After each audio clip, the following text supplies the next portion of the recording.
Assalamu alaikum wa rahmatullahi wa barakatuhu. Welcome once again to yet another segment of our reminders and lessons. And in today's episode, we are going to be talking about the importance of helping each other in Islam. One of the central principles of Islam is helping others.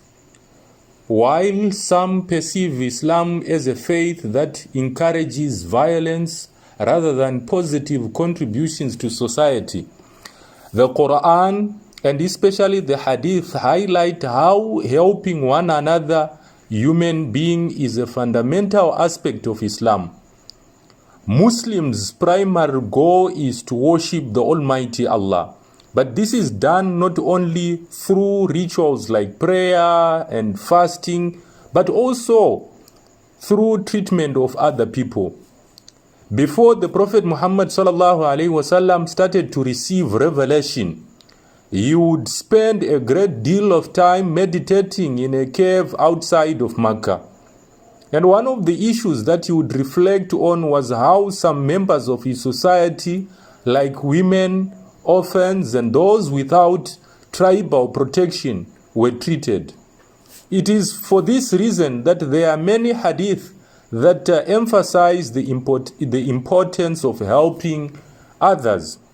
One hadith in particular that underscores this message comes from a collection called An-Nawawi, and it states that whosoever removes a worldly grief from a believer, Allah will remove from him one of the griefs of the day of judgment.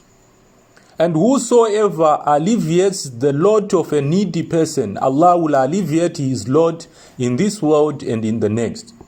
And whosoever shields a Muslim, Allah will shield him in this world and the next. Allah will aid a slave of his, so long the slave is in the aid of his brother, or so long as the slave aids his brother. And whosoever follows a path to seek knowledge therein, Allah will make easy for him a path to paradise. No people gather together in one of the houses of the Almighty Allah, reciting the book of Allah and studying it among themselves, but tranquility, sakina, and peace descends upon them. Mercy envelopes them.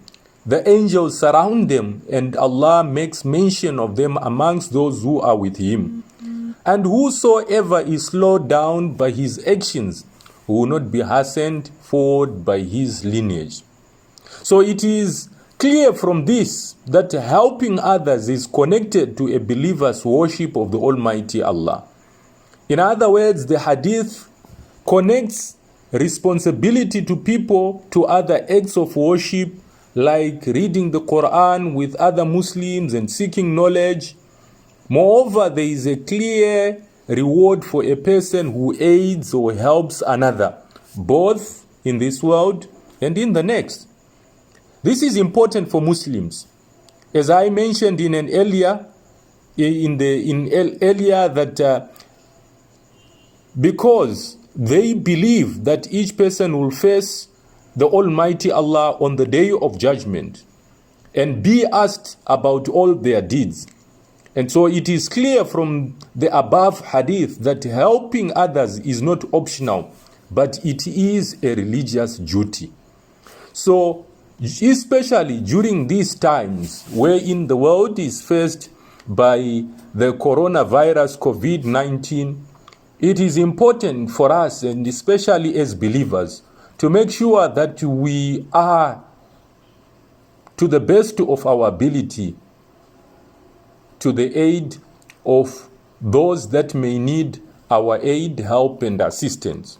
So may the Almighty Allah enable us to be there for those that need our help. And may the Almighty Allah make everything easy for us. May the Almighty Allah take away this pandemic. May He alleviate our sufferings. May He alleviate our condition. And may He grant us goodness. Until we meet Once again, in the coming episodes of our reminders and lessons, it's Assalamu alaikum wa rahmatullahi wa barakatuhu for now. جعلنا الله وإياكم من الذين يستمعون القول فيتبعون أحسنه وأشكركم على حسن استماعكم.